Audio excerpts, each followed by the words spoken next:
Hey guys, welcome to the channel and I hope you're all doing fantastic. So, this video is a very special one as we have taken one step further towards driving our very own rover. So, without any further delay, let's jump straight into the video. So, until now we have been driving our rover by initially writing some line of code and then uploading it to the Arduino board, and then of course the rover works as expected.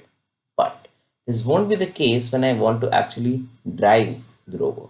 I want to drive it in real time. So here comes the main juice of the video.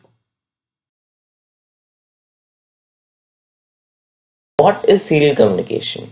By definition, serial communication is the process of sending data one bit at a time sequentially over a communication channel.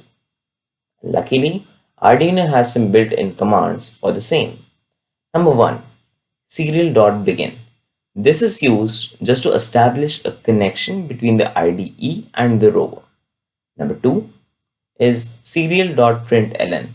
This is just to monitor the status. Number 3, serial.available.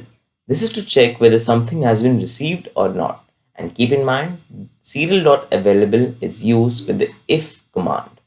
And lastly, number 4, serial.read. This is to read what has been sent. And this is used on the right hand side of the variable assignment.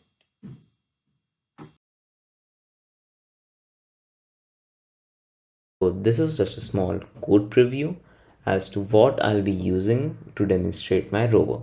So firstly, in the void setup block, I've chosen pins 3 and 4 for the left motor as output and pins 5 and 6 for the right motor also as output. I've set the baud rate as 9600 and the connection established confirmation message as rover ready to roll. Now, before showing the void loop block, I'd like to show you some user-defined functions. So first, the forward function, which of course by the name tells that the rover will move forward. And next, the reverse function, which will make the rover move in backward direction. And lastly, the myStop function, which will make the rover stop. Coming back to the void loop block, so first we'll check for any serial input or not, and then if there is any serial input, then it will check that if it's W or a capital W, and if it's true, then the rover will move forward.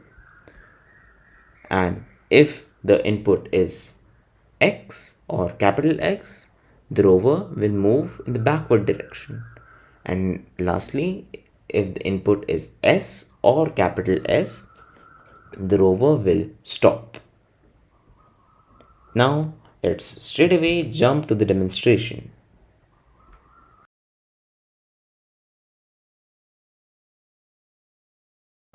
Okay, so this is the demonstration part. So let me just tilt the rover, and yeah, the black dot is for reference. So if it moves clockwise, it's forward, and anti-clockwise, it's backwards. So now just let me open the serial monitor, and as soon as I press W and hit enter, it will move forward, and then X for reverse and S for stop, and then again W for forward,